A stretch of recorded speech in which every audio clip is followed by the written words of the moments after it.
Agora, nós vamos conversar com uma pessoa extremamente especial aqui para Bahia e para Brado Rádio, que é a nossa querida doutora Raíssa Soares. É o Brado Entrevista, produção. Coloque a musiquinha do Brado Entrevista, produção, por favor. Cadê a musiquinha? Ah, rapaz, mas é isso aí. Já não tem a musiquinha, não tem problema. Só porque sou eu que tô aqui, não tem a musiquinha. Mas conserta a doutora Raíssa, coloca ela ali centralizada direitinho. Coloca a câmera. Doutora, um bom dia. Muito obrigado pela participação da senhora, pela presença da senhora aqui. Muito obrigado pelo convite, Lohan. Aí quando eu fiquei sabendo, olha que eu tinha pacientes agendados agora de manhã. A senhora desmarcou para vir aqui? Marquei para estar vindo aqui. Nossa, quanta honra. Lohan convocou e aí... Geraldo teve aqui ontem. Teve falou, ontem. meu bem, Lohan já te anunciou para amanhã na Brado Rádio. Eu falei, então minha agenda, ele, não, os pacientes vão entender. Então meus pacientes me perdoem, viu? Era uma missão aqui, tá com o Lohan na Brado Rádio em pleno feriado em Salvador, então... Ô, doutora, muito obrigado, viu? Que honra, é uma honra ter a senhora aqui, ainda mais saber que a senhora desmarcou compromissos para estar aqui com a gente. Doutora, a senhora, espero que proceda essa informação, é pré-candidata ao governo do estado da Bahia, não é isso? Eu vou te pedir para fazer uma outra pergunta. Pergunta se eu tenho coragem de sair ao governo. A senhora tem essa coragem? Coragem a senhora tem.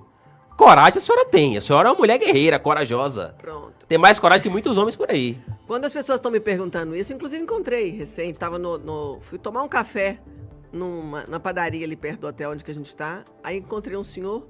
Doutora Raíssa, nossa conversa de bastidores era que, se a senhora sair governo, meu voto é seu. Aí eu perguntei para ele assim, quem o senhor entende na Bahia que vem para o projeto político doutora Raíssa no governo? Quem tem coragem de vir com a doutora Raíssa para o projeto de governo? Porque o que a gente entende hoje, Lohan, e eu acho que os nossos bradistas sabem disso, que a máquina política ela é um trator de alta potência. E precisa de grupo, precisa de pessoas unidas no mesmo projeto. Então, para um projeto de Bahia, que tem 20 anos, com o mesmo grupo, que está destruindo a Bahia, que está fazendo a Bahia desmoralizar-se no cenário nacional, que coloca a Bahia em todos os índices que nós já conhecemos, e a Brado Rádio é uma das que está sempre falando e alertando, e fazendo as pessoas que não estavam acompanhando ver. Qual é a questão do cenário político para 26?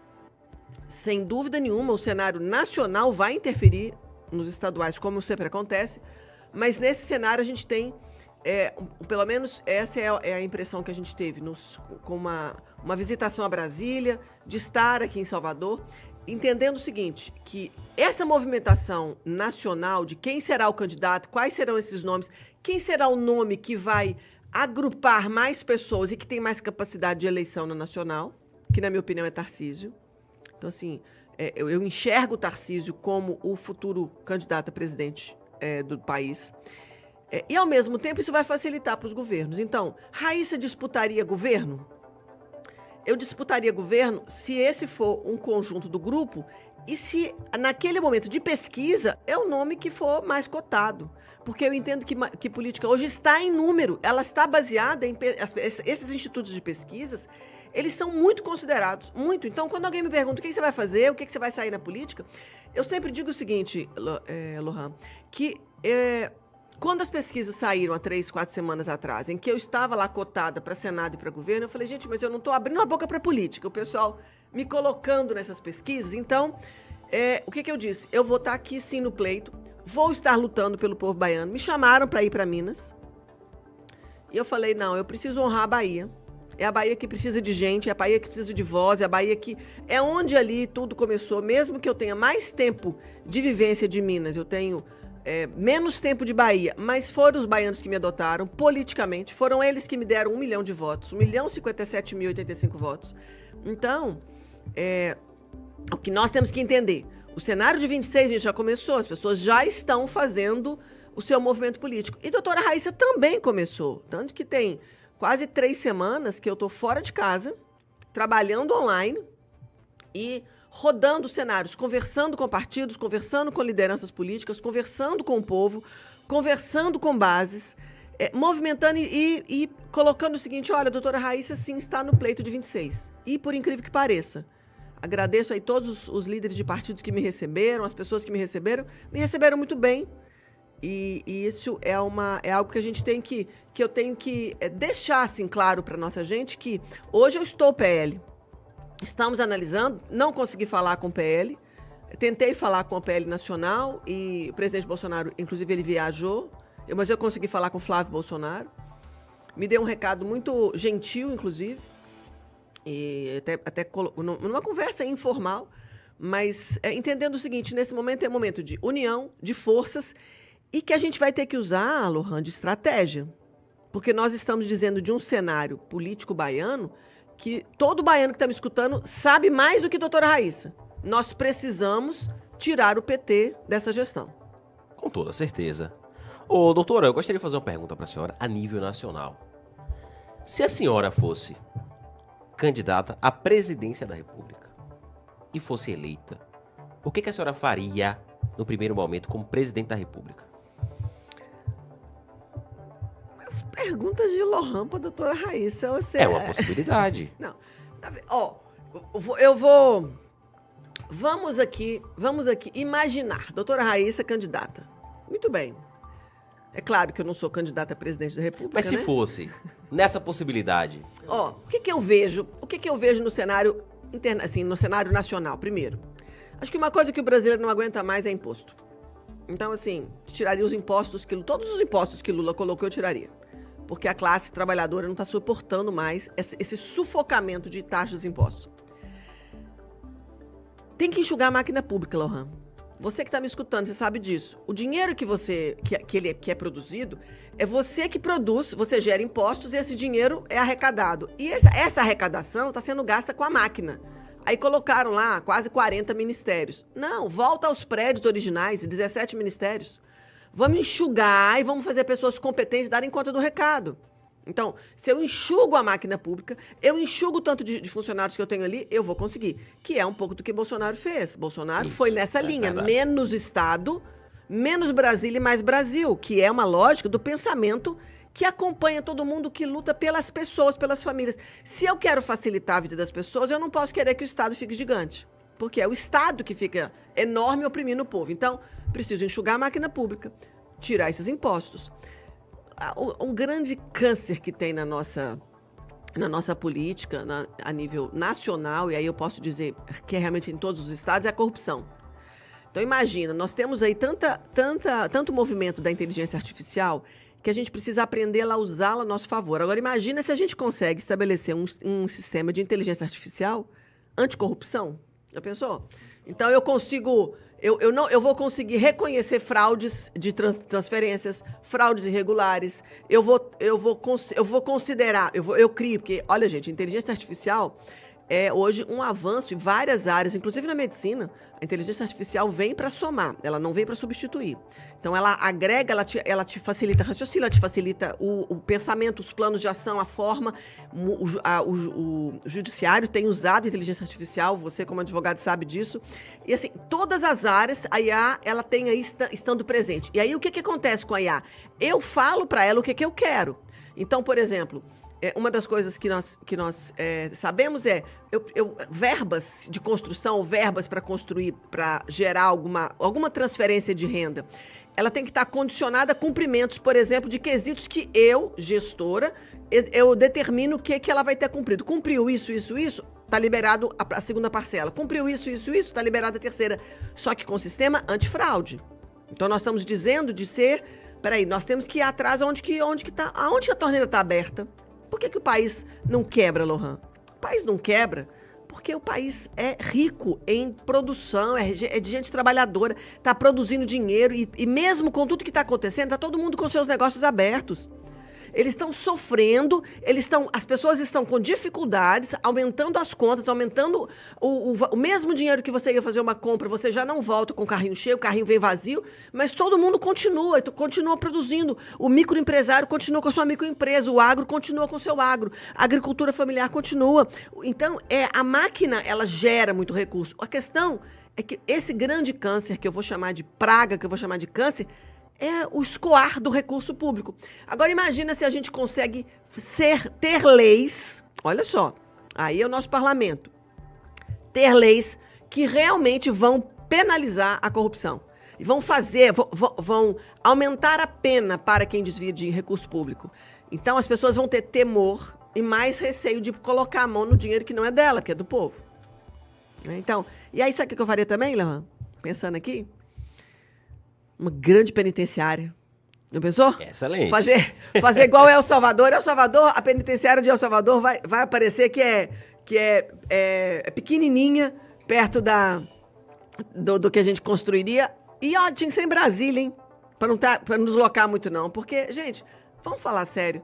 O dinheiro público tem que ser aplicado para as pessoas. E a gente fica vendo aí, ó, bilhões e bilhões sendo desviados. E aí, quando você quer que a justiça seja feita, você vê os desvios e os cantos das sereias em que as pessoas estão fazendo formas de passar pano ou de usar uma forma de a CPMI do INSS. Você já coloca pessoas direcionadas, você já coloca pessoas que são próximas.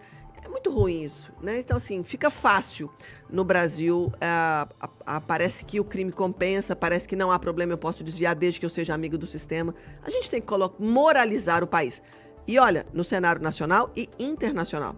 Porque qualquer líder de Estado, ele vai ter uma postura diplomática, educado, é alguém que sabe se portar no meio internacional e não faz vergonha internacional de deitar no chão, por exemplo, porque tem um cenário, né? Assim, acho que são posturas que o cargo exige.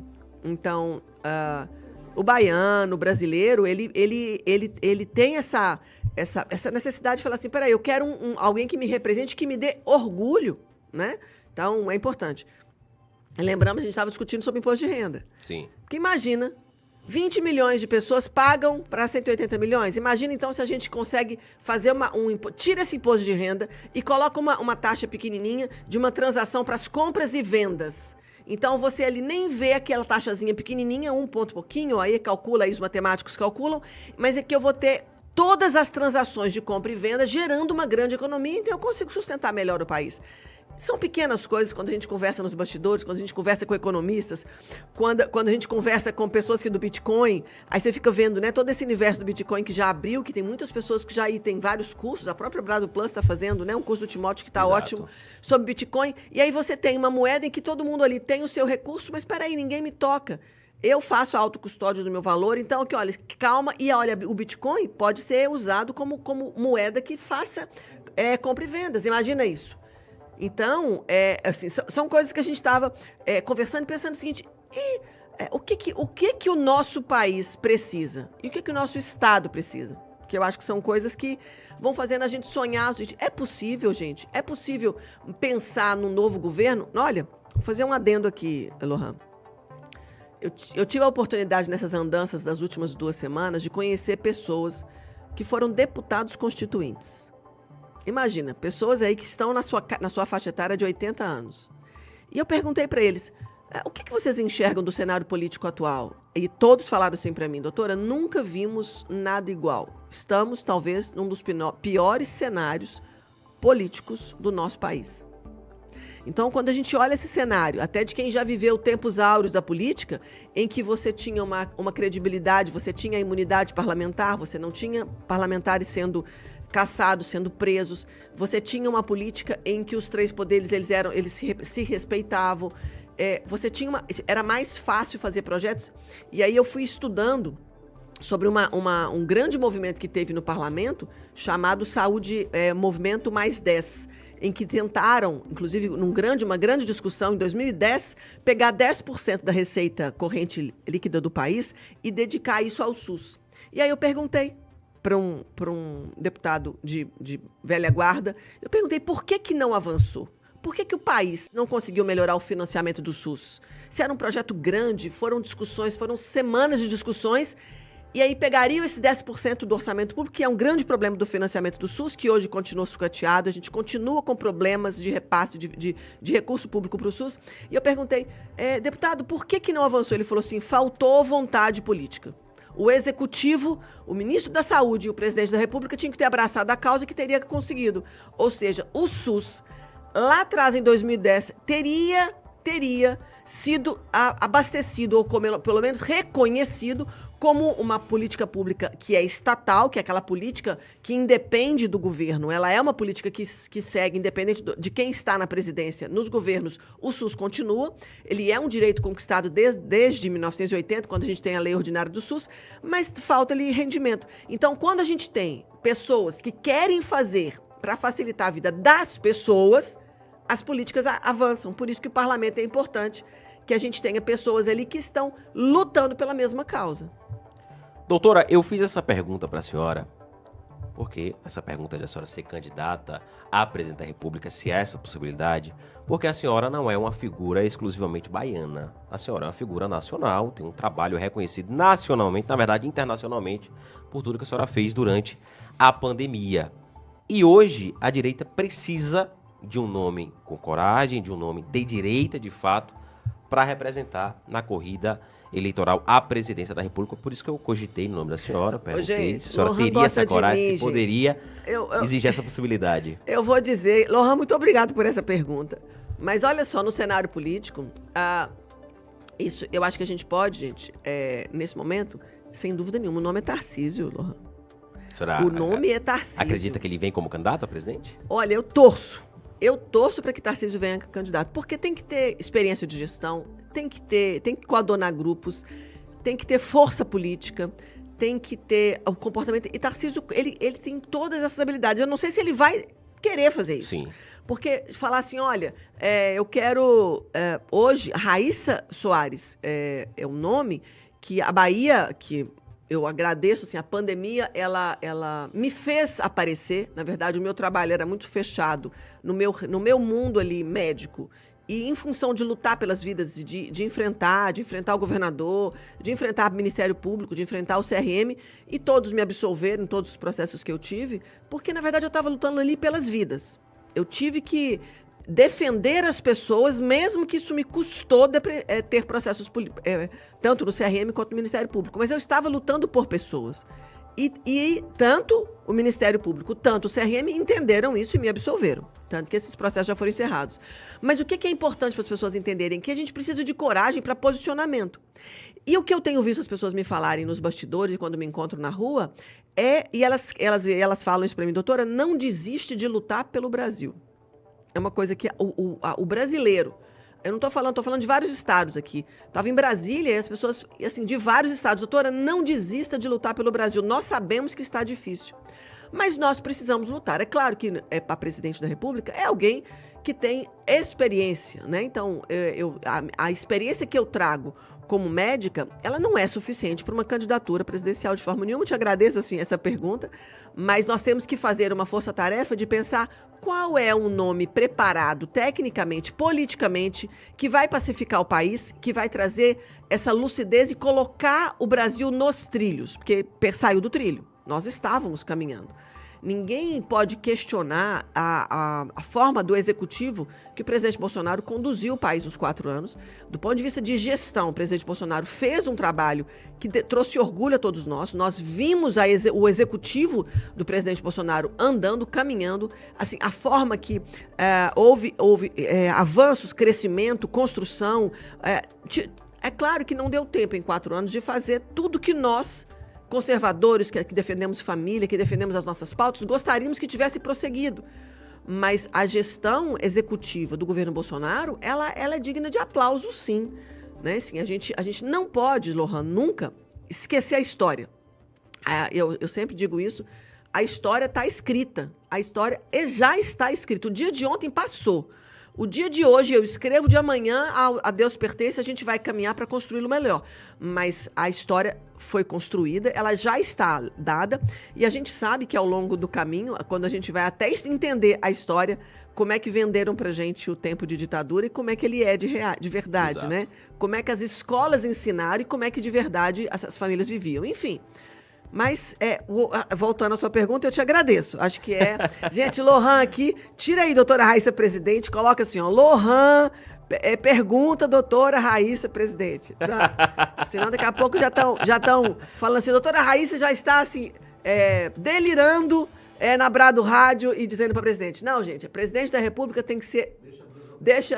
Eu vou deixar Deus operar, Lohan, mas eu vou deixar Eu vou deixar o meu voto aqui, a minha campanha.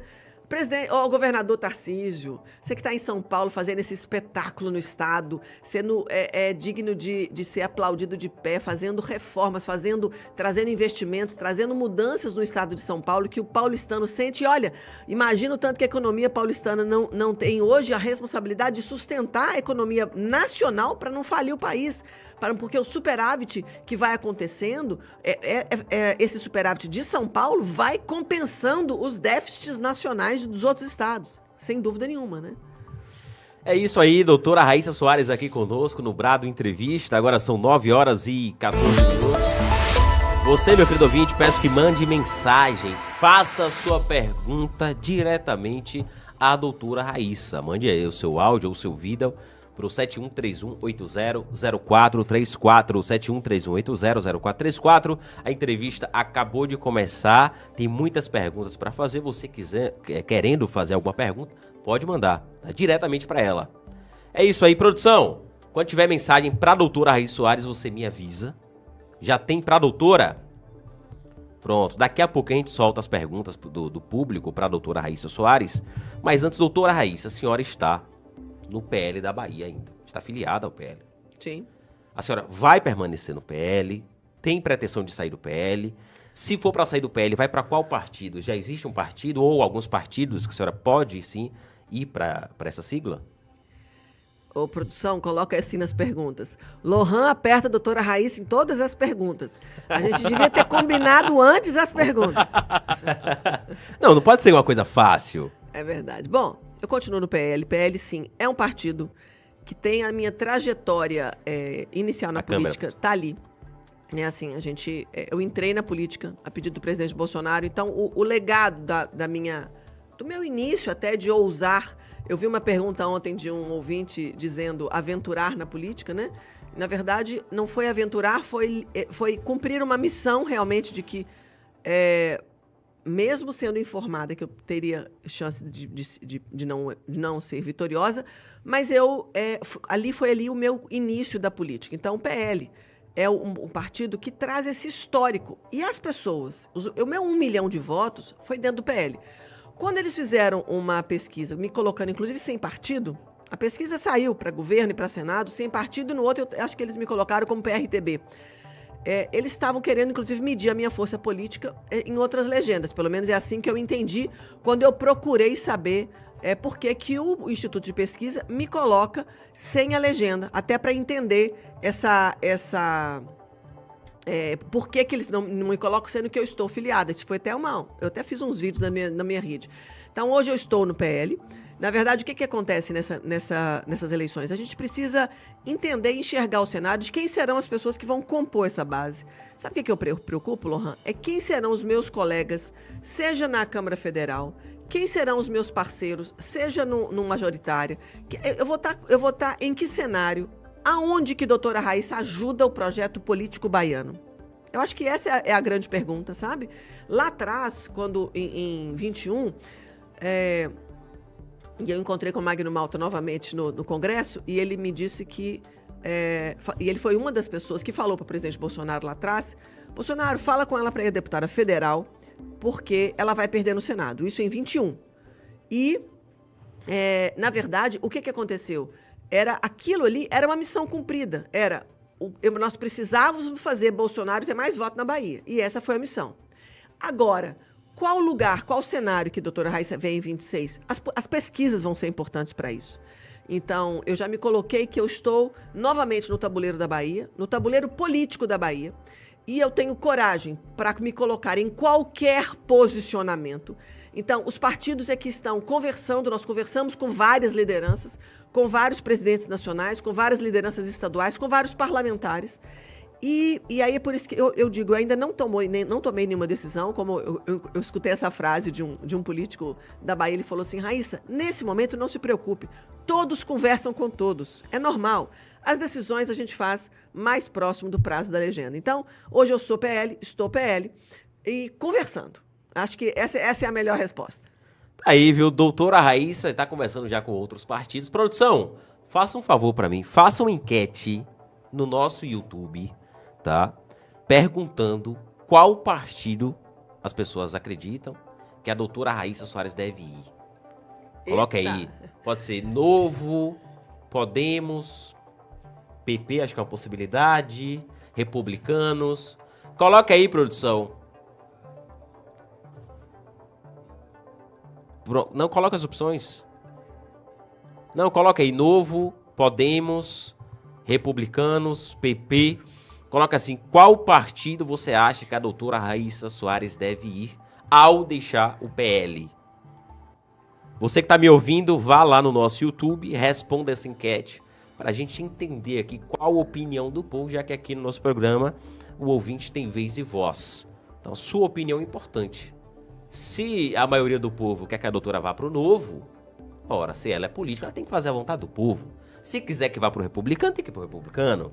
Acredito que é assim. Se bem que eu não sou político, eu não entendo muito disso. Mas é isso aí, já tem mensagem, produção? Coloque a enquete, quando a enquete estiver pronta, você me avisa. Já solta uma mensagem, por favor, para a doutora Raíssa Soares, que logo na sequência eu vou fazer mais perguntas. É isso aí, doutora Raíssa. Agora, eu vou dar um conselho para a senhora. Eu mandei 2 áudios aí, eu queria que vocês passassem os 2. Mas eu vou dar um conselho para a senhora, dona Raíssa. O que a gente precisa não é cortar imposto agora, e sim mostrar ao povo a realidade do que está acontecendo. Como assim, Luan, essa realidade? Vou te explicar como funciona a coisa. Vamos fazer uma lei para que em 2 meses a população entenda, porque a gente vive com uma população de QI 83, doutora. Vamos fazer uma lei agora. Vamos entrar num estado que nem a Paraíba, ou se não, que nem a Bahia. A Paraíba, vou usar a Paraíba como exemplo, que eu moro aqui.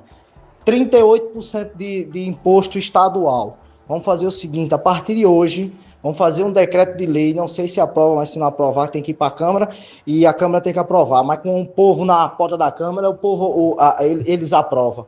Vamos fazer um decreto de lei. Em 30 dias, vamos zerar o imposto em cima da alimentação, em cima da compra de carro, em cima da compra de moto, em cima do combustível, da gasolina e do etanol. Vamos ver a reação dessas pessoas em 30 dias. E depois de 30 dias a gente volta com o imposto de novo. E vamos ver o que o povo vai querer. Porque quando o povo pobre tiver um impacto no mercado, no combustível, ele vai entender que o Estado é o inimigo dele e não o empresário. Entendeu? Quando fizer isso, aí a gente vai entrar nessas outras pautas de diminuição de imposto e tal, mas primeiro a gente tem que trazer a população para a realidade. A gente tem que trazer a pessoa para entender que o inimigo é o Estado, sabe? E não o empresário, porque a gente vive numa cultura, foi doutrinada principalmente a pessoa pobre, que o empresário é bandido, que o empresário não vale nada, que o mal é o empresário. Mas o empresário tem que ter lucro, porque ele está empregando, ele está pagando imposto, sabe?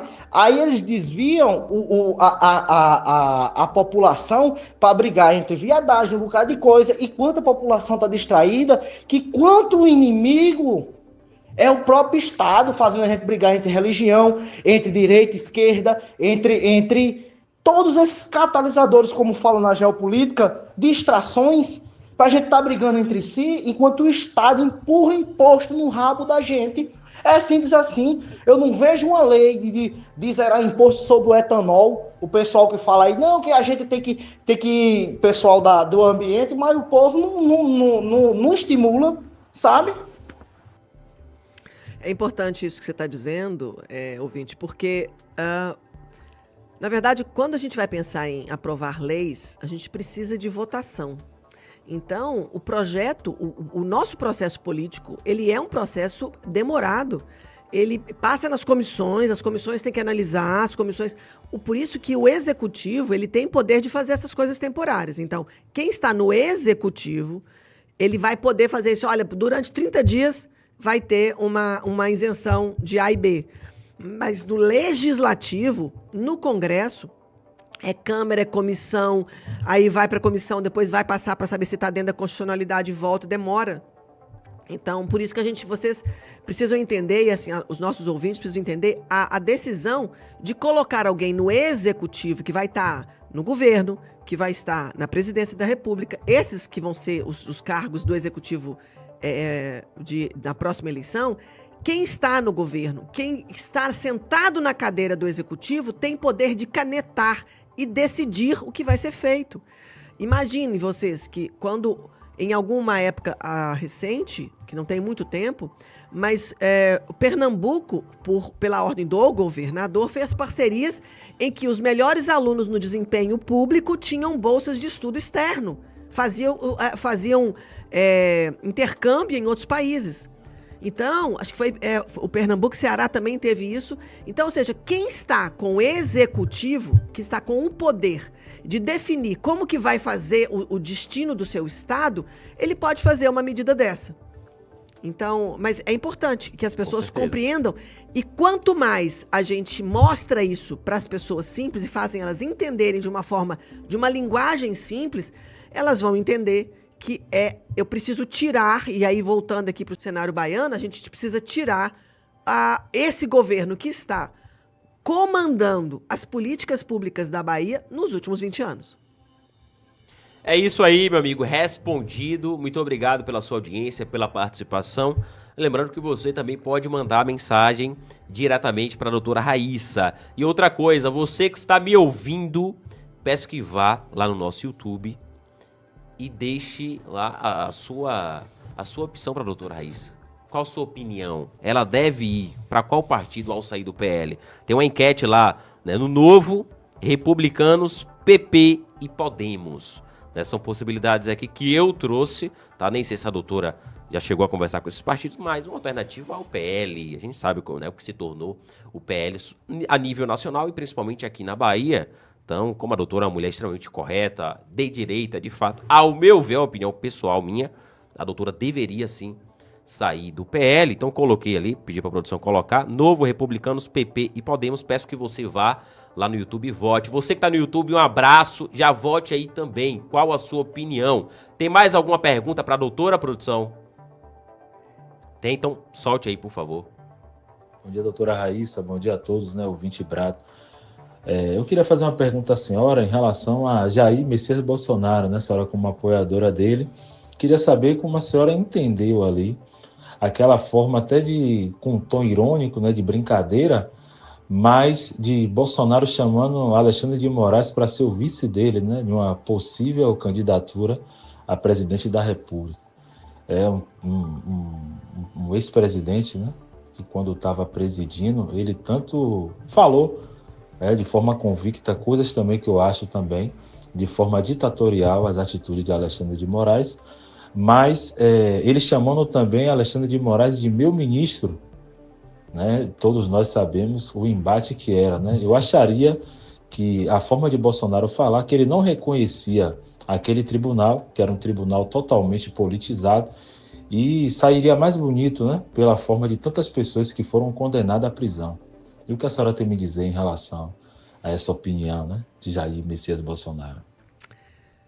Olha, excelente querido, pergunta. Essa é uma excelente pergunta e difícil pergunta, porque, sem dúvida nenhuma, quando a gente assistiu aquela fala do presidente Bolsonaro, o primeiro impacto é um impacto de tristeza, né? Quando a gente olha para o histórico do que foi e do que está sendo o 8 de janeiro, com famílias presas, e a forma que foi conduzido naquele julgamento, e essa fala dele para o ministro Alexandre de Moraes, ficou... Na verdade, eu posso dizer que a minha fala foi uma fala infeliz. Mas nesse momento, eu entendo que o presidente Bolsonaro está tentando sobreviver. Ele não está conseguindo ir além de uma realidade que está no seu entorno, que está junto dele, dos filhos, que tem sido uma pressão, uma opressão, um indiciamento o tempo inteiro. Ele está sendo massacrado o tempo inteiro. Então, não estou aqui passando pano quente, mas é claro que nós todos que somos apoiadores dele não ficamos felizes com essa fala. A gente não gostou dessa fala, mas entenda, eu também compreendo, quando eu olho para o homem Jair Messias Bolsonaro, ele está sob pressão. A família está sendo coagida de todas as formas. Então, acho que a gente teria que separar o ex-presidente da República.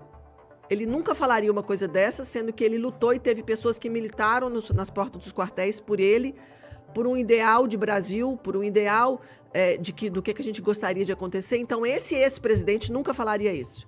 Mas a pessoa, Jair Messias Bolsonaro, que está nesse momento sendo estrangulada, esmiuçada, esmagada, ele ali teve uma fala talvez impensada realmente de colocar. Infeliz, né? Foi uma fala infeliz, de dizer, olha, disso como uma forma de descontrair algo extremamente tenso. É difícil. Realmente foi uma fala infeliz.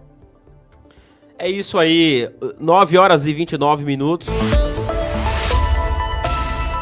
Tem mais alguma pergunta pra gente continuar? Porque aqui o ouvinte tem vez e voz. O que importa não é a pergunta que eu vou fazer, sim a pergunta que o ouvinte vai fazer. Porque minha pergunta, como eu gosto da doutora Raíssa, minha pergunta vai ser, obviamente, com um viés de gostar da doutora Raíssa. Então vai ser enviesada a minha pergunta. Eu quero a sua pergunta, você que não conhece pessoalmente a doutora, faça uma pergunta. Tem mais alguma, produção? Se tiver, solte, por favor, que daqui a pouco eu começo também. Pode soltar. Aqui é o João Pedro novamente. Bom dia, Lohan. Bom dia, doutora Raíssa. Bom dia, meu amigo. Um comentário a fazer à doutora Raíssa, né? Bem, doutora Raíssa, eu vou ser um excelente profissional, certo? Uma excelente médica. E também acredito que você será uma excelente política também, certo? Obrigada, é o seguinte, não vá para o PL. O PL, o Bolsonaro e o Valdemar estão cortando as asas de muita gente que realmente pertence à direita.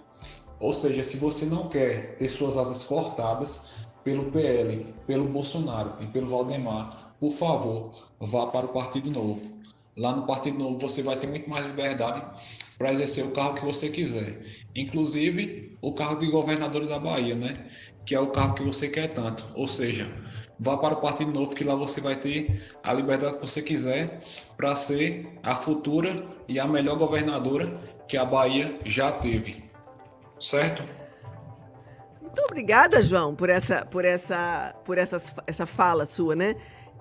Na verdade, essa decisão, por isso que eu falo, aonde estar é aonde que a gente considera que vai conseguir fazer um bom trabalho. Acho que isso também é algo que a gente tem que ponderar, porque não adianta eu só ser eleita, seja lá qual cargo que as pesquisas me colocarem e que o povo baiano me colocar, mas aonde eu estiver, essa legenda me representa, essa legenda, nós vamos conseguir fazer uma política para as famílias, nós vamos focar em beneficiar as famílias, em facilitar a vida das famílias, né? Mas está aqui anotado. Muito obrigada, João. É isso aí, João, um abraço, meu amigo. Agora são 9 horas e 32 minutos, lembrando você que ainda não mandou sua mensagem, pode mandar mensagem diretamente para a doutora Raíssa Soares, que ela vai te responder, viu? Pode mandar 7138-00434. Doutora Raíssa, a gente já falou da política nacional, se existe a possibilidade, isso aí é um desejo meu, que a senhora disputasse a presidência da República. A gente precisa de uma mulher de fato guerreira, de pessoas, né? Guerreiras que de fato sejam de direita. Renato 38. Agora, Renato disse que não vai. Pois é, doutora Raíssa também tem que dizer pra você a mesma coisa. Você é meu amigo ou meu inimigo? Eu vou fazer a mesma coisa que Renato 38. Você realmente gosta de mim? Tá me fazendo essa proposta, né? Essa sugestão. Doutora, e com relação ao governo do estado da Bahia, a senhora, de fato, pretende disputar o governo da Bahia? E se disputar e for eleita, há uma possibilidade sim de ser eleita aqui na Bahia. O que a senhora faria como governadora do estado da Bahia? Olha só, o governo está mais perto de mim do que a presidência.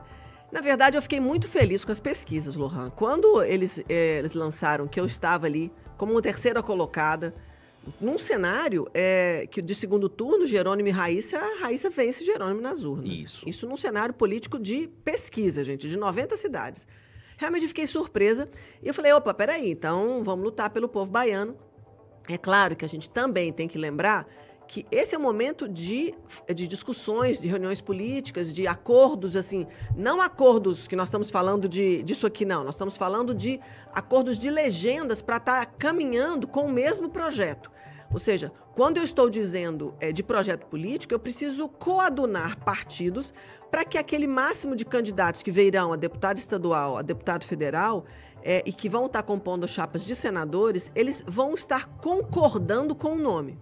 Então, em todo o desenho que eu fiz rodando Brasília, ficando aqui em Salvador um tempo, o que todo o cenário, existe uma força grande, e eu tenho visto pessoas que estão surgindo, eu estou vendo pessoas que estão surgindo nesse cenário baiano, e ao desejo de mudança. Quando a gente fala que as pessoas estão ansiosas por mudar, o que eu mais vi, Lohan, foi: não suportamos mais. Até as pessoas mais simples. As pessoas mais simples estão dizendo: doutora, eu sempre votei na esquerda, eu sou de esquerda, mas olha, eu não suporto mais.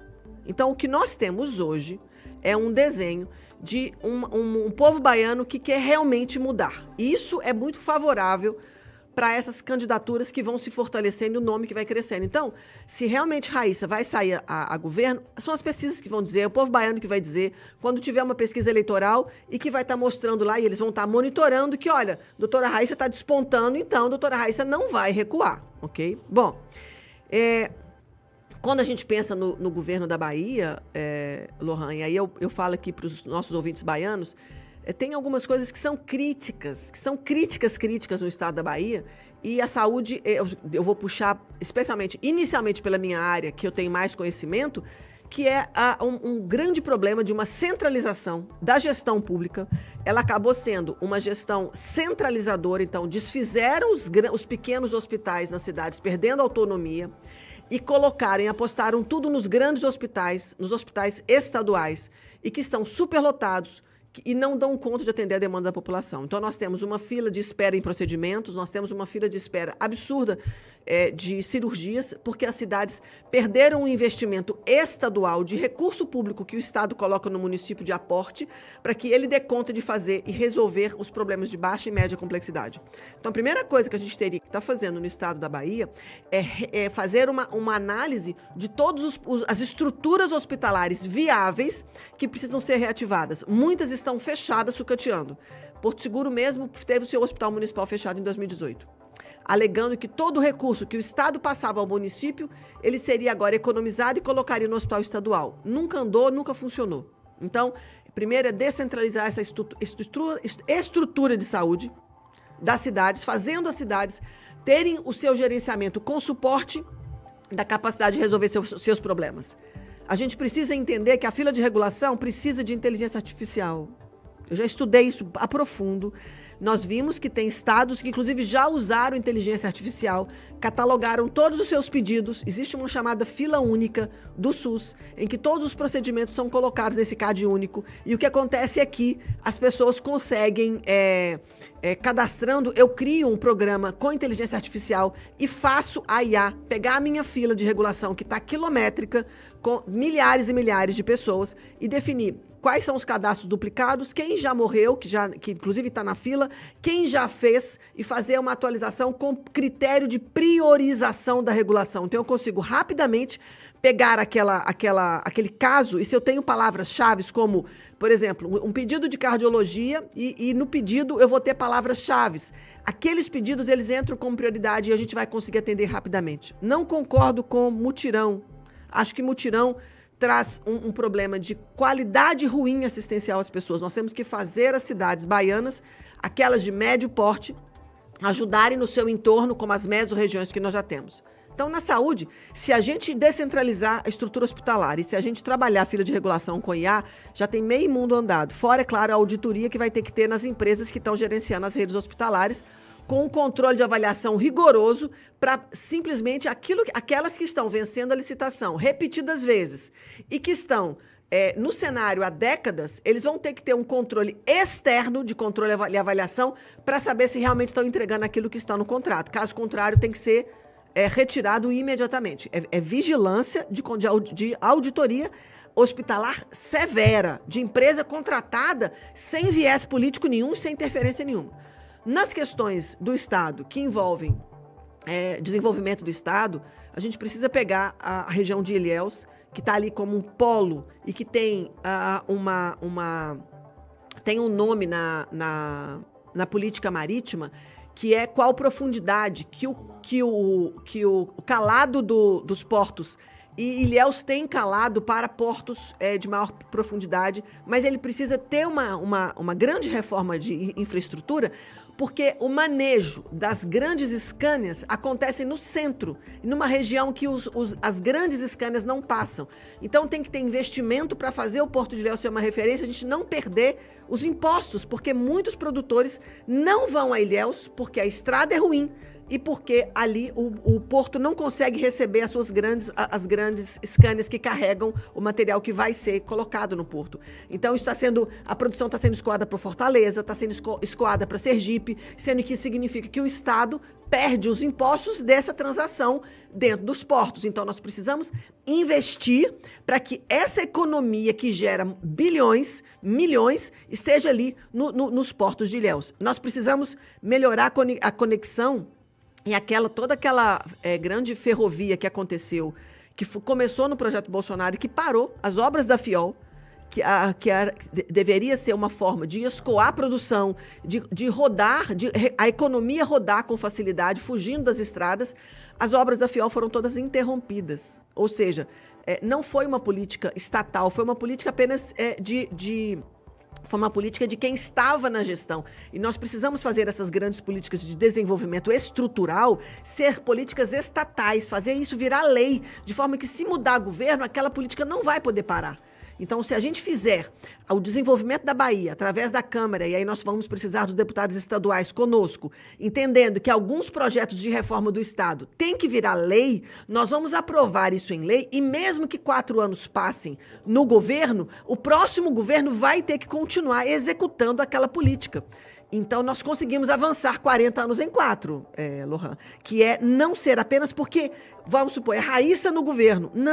Não é Raíssa no governo. Aquele projeto de desenvolvimento do Estado, ele se tornou uma política em que a Câmara de Deputados estaduais, ela aprovou e o Estado quer avançar. Se mudar o governo, ou se qualquer motivo que acontecer com o governo, a política tem que prosseguir. E aí nós conseguimos não depender de pessoas e depender de grupo. Um grupo político que quer a Bahia desenvolvida, com uma rede de ferrovia que vai resolver o seu problema. Nós temos vários problemas relacionados às rodovias, com desvio de verba, com vários problemas, com vários eventos aí em que você tem ali, a empresa tal faz o quilômetro 1 ao quilômetro 10, outra empresa vai fazer do quilômetro 11 ao quilômetro 20. Isso é um escárnio, gente, com dinheiro público. Nós temos que fazer como, olha só, e aí o governo Bolsonaro fez grandes estradas e ele colocou o exército para fazer, que está lá as estradas que já passaram 4, 5 anos, continuam as estradas do mesmo jeito. Então, é fazer uma reforma estrutural que não seja de forma que eu consigo desviar o recurso, mas que seja para ficar. Então, eu tenho ferrovias, eu tenho as estradas bem feitas para não ficar esse sucateamento. Eu vou ter todo o incentivo dentro do estado da Bahia. Olha o que está acontecendo com o nosso agro. O agro do Oeste, eu tive muitas conversas com o pessoal que planta no agro do Oeste. Eles disseram que eles têm terras, que eu vi terras, inclusive, sem plantio, e na conversa com eles eu falei, vocês estão fazendo rodízio de terra? Porque eu já entendi esse negócio do rodízio de terra no agro. Ele, não, doutor, aquilo ali está parado porque a conta de energia é tão alta que eu não consigo plantar. Então eu deixo aquela terra ali sem plantio. E se eu tivesse uma forma alternativa de energia ou um incentivo do governo, como uma política do governo, que dá uma energia mais barata, eu consigo fazer meu maquinário funcionar e o meu funcionário trabalhar naquela área, produzindo 3, 4 vezes em maior quantidade, fazendo, inclusive, mais recurso para o nosso estado. Mas eu tenho uma energia altíssima, então eu freio a produção. Então, vai ter que ter investimentos na política estadual de como reduzir taxas de energia ou criar as energias alternativas para que eu consiga fazer, inclusive, a produção. Isso vale para as indústrias, isso vale para o agro, porque às vezes é a conta de luz que impede o empresário de prosperar ou de ampliar as suas áreas de negócio. E com isso vai gerar mais emprego, vai gerar mais renda, ok? Então, acho que se a gente for pensar Saúde, se a gente for pensar na questão portuária, se a gente for pensar na questão estrutural das nossas ferrovias e das nossas rodovias, com outro projeto que não pode ser, as licitações para poder estabelecer as rodovias da Bahia, elas têm que ser completamente diferentes do que sempre foram, porque são os mesmos grupos que estão ali coordenando e fazendo para que a gente tenha estradas que sejam painéis para poder passar, porque é o estado onde o Brasil passa férias e, na verdade, a gente acaba tendo vergonha aí das nossas estradas. E aí a gente tem que entrar na educação, Lohan, porque se o atual governador Jerônimo, ele foi infeliz de simplesmente... aí eu posso dizer que ele foi trágico ao liberar os alunos que, passando de ano, mesmo não tendo nem frequência e nem aprendizado. Absurdo. Isso trouxe para o estado da Bahia uma lástima e um desincentivo dos alunos de não quererem mais estudar, de não terem esse empenho em conseguirem mérito. Os professores, sem dúvida nenhuma, e olha que eu vi professores de esquerda, professores que têm um viés político de esquerda, se manifestarem publicamente dizendo que aquilo era uma vergonha para o estado da Bahia, porque os nossos alunos e eles, como professores, não precisavam cumprir uma ordem dessa, que é uma ordem apenas para crescer nos indicadores de educação. Ou seja, eu tenho das métricas para a gente medir a educação, é a aprovação escolar. E aí, muito bem, então eu, governador, coloco que eu não preciso eu não preciso dar bomba para ninguém, porque aí essa métrica vai ficar bonita. Não, isso é uma vergonha. Então, a educação da Bahia, daqui nasceu Rui Barbosa, nós temos o legado de baianos que são exímios magistrados, exímios poetas, exímios literários. Então, nós temos que recuperar essa capacidade do baiano realmente desenvolver as suas habilidades e ter a sua potencialidade incentivada. Então, eu li uma frase num livro, inclusive de um baiano, dizendo o seguinte, que o dia que um político olhar para uma criança com o pé no chão, na beira de uma favela, e olhar para aquela criança e enxergar nela um Rui Barbosa, esse político vai mudar a Bahia. Essa frase me tocou, porque não é porque ele nasceu num berço com economia, que o pai tem condição de colocá-lo numa escola particular ou coloca ele para estudar fora do país, aí ele volta como um baiano que deu certo na vida. Não, é eu pegar aquela pessoa humilde que está descalço no chão e que aquela criança, se ela for corretamente instruída, educada, incentivada, informada e sobre ela professores que amam o que fazem e que gostam de ver o seu aluno aprender, que é o professor. Quando você conversa com qualquer professor, quer ver um professor sorrir, é ver o aluno dele tirando nota boa numa prova difícil que ele fez. Ele sabe que ele, como professor, venceu a barreira do aprendizado e aquele aluno mostrou a potencialidade de crescer e desenvolver. Esse professor, ele sorri dos olhos brilharem, porque ele sabe que ele fez o seu bom papel. Então, o professor que está na sua bancada como o legado da educação, ele vendo esse aluno prosperar e crescer, esse professor, gente, ele é um aliado de fazer um bom governo, de fazer o governo e aí ter, sim, escolas em que eu vou ter material de qualidade, eu vou ter todo o cuidado de estar cuidando realmente dos nossos alunos e fazendo a nossa geração mudar. Então, acho que eu falei aí de saúde, falei de educação, falei da questão estrutural. Agora, e aí... como um ponto-chave, que eu já disse em outras entrevistas, mas eu não vou deixar de dizer essa aqui na sua, que tem a ver com a segurança, que é o grande problema do nosso estado. Estamos aí entre as 10 cidades mais violentas do país, 7 estão na Bahia. Então, realmente é incorporação de tecnologia, é trazer tudo que nós temos para a tecnologia, para incorporar nesse funcionário mesmo. Eu vou dizer que o policial, ele é um servidor público e ele fala isso com orgulho. Eu sou um servidor público, eu sou um servidor do povo, mas ele precisa da estrutura para ele ter carta branca para agir com direcionalidade em cima daquilo que é para combater o crime, e não adianta eu querer desviar para a direita ou para a esquerda, vai ter que ser duro, vai ter que ser formação em guerrilha urbana. Porque nós estamos vivendo uma situação em que as pessoas estão com dificuldade. Eu quis encontrar com algumas pessoas aqui em Salvador, doutora, a gente não está saindo aqui de noite, não. As pessoas não estão saindo à noite em Salvador por medo da violência. Então, é trazer a política toda relacionada ao nosso controle de segurança, em que as nossas forças policiais, todo o batalhão, todas as forças envolvidas terem carta branca, terem estrutura, terem equipamentos, terem tecnologia para combater o crime. E essas facções saberem que, porque a facção amplia, no meu entendimento, Lohan, se eu estiver errada, você me corrija, os nossos ouvintes me corrijam, as facções ampliam onde elas não são combatidas. Se a facção não é combatida, ela vai ampliando. Tanto que hoje nós temos 21 e o Rio de Janeiro tem 11. As políticas que tiveram acontecendo no BOP no Rio de Janeiro, houve uma mudança de cenário ali, em que hoje a gente tem 21, na última apresentação que a gente viu.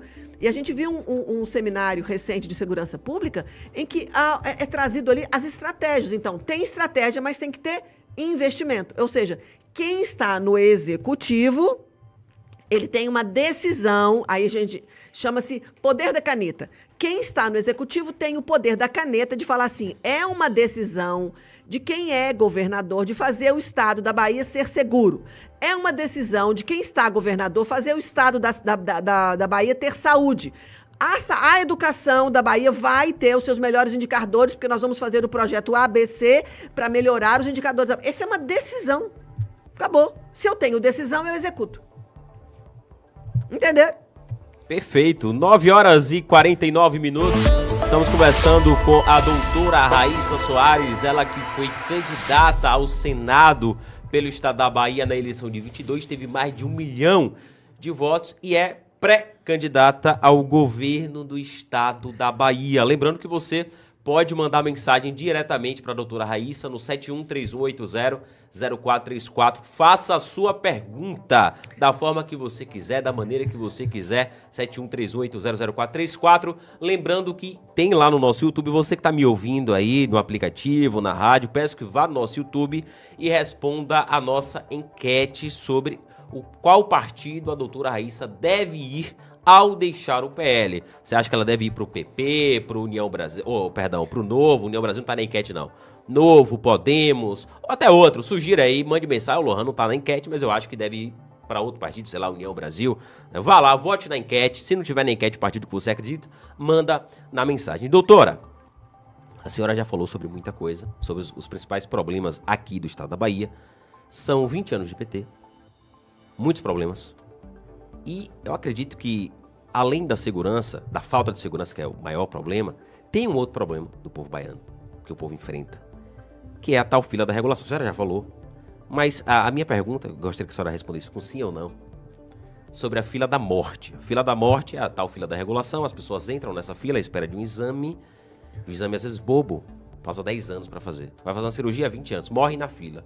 Por isso tem o nome de fila da morte. A senhora, como médica, acredita que é possível, sim ou não, acabar com a fila da morte? Se sim, a senhora, enquanto governadora, caso fosse eleita a governadora, a senhora conseguiria acabar, trabalharia para acabar com a fila da regulação? E por que a senhora acredita que o PT, em 20 anos de governo aqui na Bahia, nunca acabou com essa fila? É porque o PT quer incompetência, porque eles querem ver o povo morrendo mesmo? Por que não acaba com essa tal fila da morte?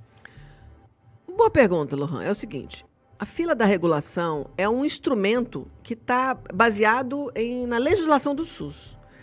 O sistema de regulação ele foi criado porque eu sempre vou ter maior demanda do que o que eu consigo resolver. Então eu vou precisar criar uma fila. A fila, eu não acredito que a fila vá acabar.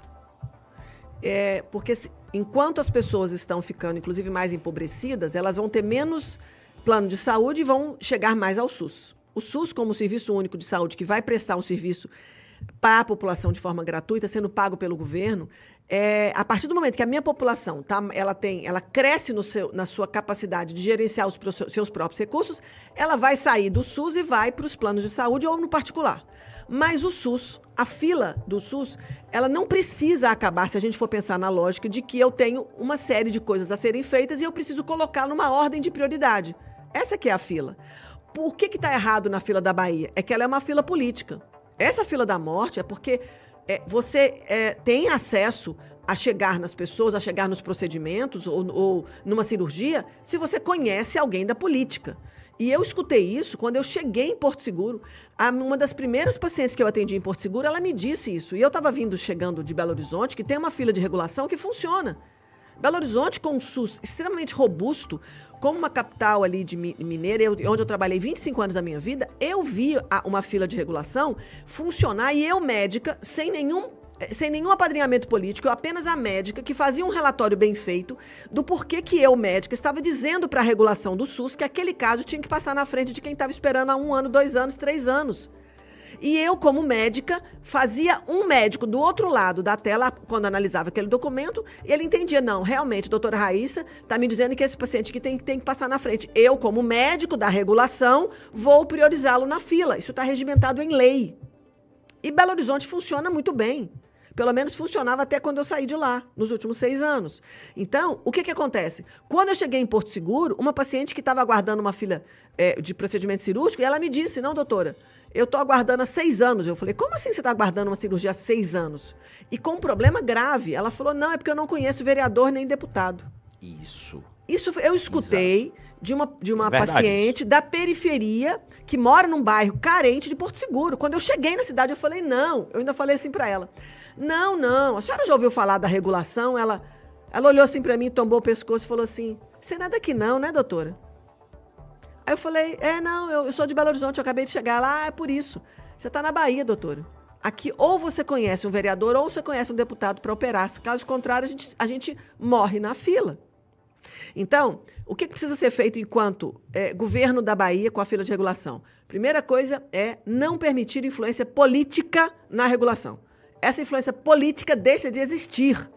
E vai existir um comitê de inteligência artificial que vai ser cadastrado para registrar todos os pedidos. A fila é duplicada, pessoas são cadastradas várias vezes, às vezes até por erro de digitação ou porque a pessoa mudou o nome, ela casou e aí essa pessoa entra no sistema, é o mesmo procedimento, mas está duplicado, às vezes até 3 registros, então precisa filtrar a fila com casos reais, precisa fazer um grande movimento. Aí sim, esse é um mutirão.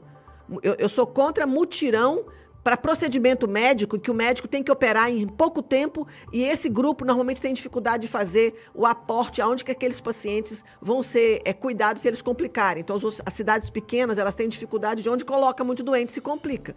Então, eu prefiro, em relação à fila da regulação para cirurgia, Lohan, é preferível a gente ser lebre, ser tartaruga do que lebre. A gente vai devagar e sempre, vai operando, as pessoas em pouco tempo, essas filas se resolvem para a cirurgia.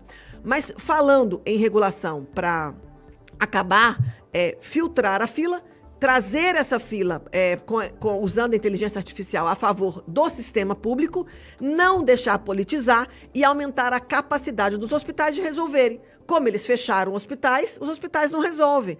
Então, se aquela paciente está precisando tirar o útero, ela está ela está aguardando vaga no mesmo hospital de quem está precisando fazer uma cirurgia de grande porte nos grandes serviços. Se eu reintroduzo os hospitais nessa logística dentro do Estado, mesmo que seja nas mesorregiões, mas aqueles prédios que têm capacidade de recuperar sua estrutura, esses hospitais vão resolver as pequenas e médias cirurgias de complexidade nas cidades menores, e aí eu vou conseguir rapidamente aumentar a capacidade de resolver problemas. Quando eu estava secretária de saúde de Porto Seguro, eu peguei um prédio abandonado, que tinha sido uma UPA, e transformei no Hospital Covid. Ele funcionou como Hospital Covid e o prefeito agora fez uma pequena reforma que já estava até prevista nas obras dele, no projeto dele, em que foram abertas salas de procedimento cirúrgico. Então, hoje ele é um hospital-dia em Porto Seguro, é uma estrutura própria, com gerenciamento de recurso próprio, que está funcionando em Arraial da Ajuda, e as pessoas ali estão ganhando as suas cirurgias ali, ó. Então, a fila de Porto Seguro está sendo resolvida lentamente, mas ali, ó, passos de tartaruga, mas devagar e sempre. As pessoas estão operando numa agenda continuada, que não é fazer um mutirão uma vez a cada 6 meses, que aí eu vou operar 50 pessoas, faço mídia, faço politicagem. Operei 50 pessoas. Não, eu preciso que opere 50 pessoas por semana. E aí eu vou ali, ó, com 50 pessoas por semana, elas vão operando e a gente, no final do tempo, eu vou ter então, pelo menos os mais graves resolvidos. E a fila, Lohan, ela tende a continuar existindo. Por quê? O SUS não consegue dar aos pacientes tudo o que eles estão precisando. Nós temos muitos pacientes com muitos pedidos, mas a fila é para existir de forma humanitária, de forma integral, de forma universal, que respeitem todos os princípios do SUS, mas que eu vou dar à fila o tom de prioridade. Então, se eu tenho prioridade, relatório médico prioriza. Se eu não tenho, eu sigo a fila. Entende? Então, ela Perfeito. deixa de ser uma fila da morte para ser uma fila em que a pessoa que vai estar esperando pode esperar. Porque se ele não pode esperar, ele tem que ser priorizado. E a priorização não é política, é médica. Isso, doutora, essa questão aí de ter um padrinho político aqui na Bahia é verdade, procede. Outro dia um rapaz mandou mensagem aqui pra gente, que ô Lohan, não conheço nenhum vereador, mandou mensagem lá no meu programa da tarde, não conheço nenhum vereador, não conheço nenhum deputado, me ajude aí pra minha mãe, com 80 e tantos anos de idade, conseguir a transferência para um hospital especializado, isso no interior da Bahia. Eu pude ajudar entrando em contato com o MP, que qualquer cidadão pode fazer a denúncia ao MP por MP. Mesmo assim, o MP não fez absolutamente nada. Aqui na Bahia só funciona assim, através da politicagem. Doutora, outra coisa, a senhora mencionou aí brevemente sobre a senhora ter trabalhado lá em Porto Seguro como secretária. Só deixou um legado lá. Olha, tem um legado em todo o Brasil. Como é que foi esse trabalho lá? Foi quanto tempo que a senhora trabalhou como secretária? Foram 10 meses, eu entreguei o cargo dia 31 de outubro, inclusive, num evento para a cidade. Como a gente estava vivendo em plena pandemia, então as ações e toda a mídia que existia, porque a prefeitura tem o seu canal oficial, e eu lembro que eu comentei com o prefeito e eu falei assim, prefeito, eu quero publicizar nas redes da prefeitura o que a gente está fazendo. Ele falou assim, a saúde já ocupa 2/3 da nossa publicidade, porque a gente tem que divulgar os relatórios de Covid. Quantos internados, quantos que morreram, que era uma ordem do Ministério Público. Então, eu falei, eu quero um evento, na hora que eu já estava programando de sair, para que eu pudesse mostrar para a cidade de Porto Seguro e para a sociedade de Porto Seguro aquilo que a gente fez e que, na verdade, fica no bastidor. Então, eu fiz uma apresentação com fotos. Então, eu não disse apenas o que eu fiz, eu mostrei o que eu fiz. Dentre as ações mais importantes, que eu acho que assim, esse legado ficou para a cidade, primeiro é o Hospital de Covid, que hoje é um hospital de estrutura própria, que acho que é importante isso, não é um prédio alugado, não tem um gasto, tem ali um prédio que é próprio, em que funciona a estrutura da prefeitura fazendo as cirurgias eletivas, que isso é um ganho para Porto Seguro absurdo. Nós fizemos uma repaginação de toda a infraestrutura, material, equipamentos, monitor, desfibrilador, uniforme dos funcionários do SAMU que estavam há 8 anos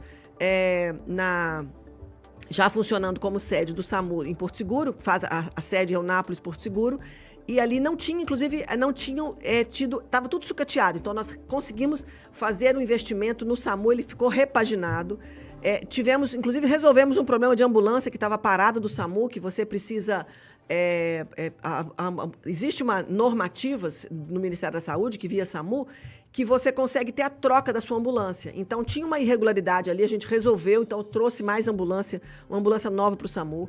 A gente duplicou a capacidade de atendimento de consultas especializadas e funcionava num prédio sucateado, velho. E quando eu fui visitar esse prédio, eu fiquei com vergonha dos meus colegas médicos, com o teto furado, pingando. O prédio todo, assim, absolutamente... Eu fiquei com vergonha. Eu fiquei com vergonha quando eu vi o colega atendendo. Aí nós mudamos, fechamos aquela sede, que era um prédio absolutamente... Estava destruído aquele prédio. Colocamos numa nova sede com o dobro de salas. Com isso, nós duplicamos a capacidade de agendamento das consultas de especialidades de todos, que é o centro de especialidades da cidade. Fizemos, na verdade, dezenas, não vou falar não, foram dezenas de reuniões, porque nós fizemos naquele momento, em 21, a gente estava vivendo o pico da pandemia. Isso.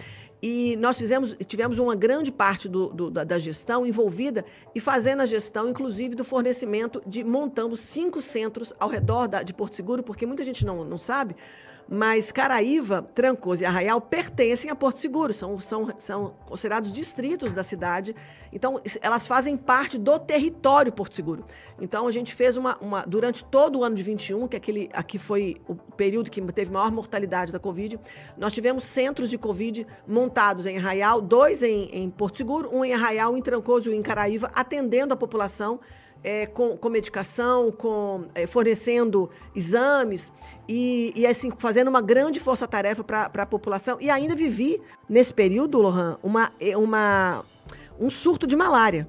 Misericórdia. Imagina você, em plena pandemia de Covid, eu vivo um surto de malária na região ali de Tabela, que é limite com Porto Seguro, e nós tivemos uma força-tarefa que durou 2 a 3 semanas com o Ministério da Saúde, com o governo estadual, e aí junto com os municípios no entorno, a gente fez essa força-tarefa para combater, então, os casos de malária que surgiram ali para que aquilo não expandisse, porque a gente poderia ter tido um evento de proporções maiores, porque na região de Porto Seguro existe um mosquitinho palha, que é o vetor. Basta uma pessoa chegar doente, e é o que aconteceu. Uma pessoa veio doente, ela veio, se não me engano, dos estados do norte do país, acho que foi, eu não sei se foi Rondônia ou Roraima, e essa pessoa veio doente, o mosquitinho picou e sai picando e vai adoecendo. Nós conseguimos conter o surto de malária junto disso. E aí foram capacitações, treinamentos, qualificação, ajuste de salário. Pra você ter ideia, Porto Seguro, Lohan, tinha o salário de auxiliar de enfermagem, elas ganhavam o mesmo salário da auxiliar de higienização. Imagina. Meu Deus. Imagina a insatisfação da categoria de enfermagem. Então, a gente, na época, como estava a vigência a lei da pandemia, não podia ter aumento de salários, que era algo de congelamento de salários. Mas nós conseguimos um parecer favorável da Procuradoria-Geral do município, junto do Ministério Público, porque eu não estava aumentando o salário, eu estava dando dignidade aos técnicos de enfermagem, auxiliares de enfermagem, que não estavam recebendo o mínimo da categoria. Então, nós conseguimos fazer o ajuste de salário e dar férias, Lohan. Imagina, nos últimos 8 anos do governo anterior ao que eu estava secretária, as pessoas viveram de contratos sucateados. Eles contratavam no início de janeiro e eram demitidos em dezembro.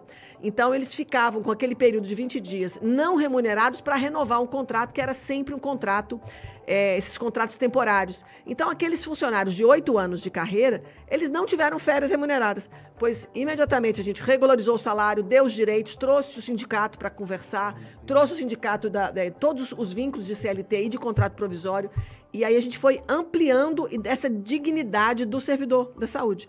Então, foram ações com as aldeias indígenas, fizemos várias ações com as aldeias indígenas, que Porto Seguro tem 21 aldeias indígenas.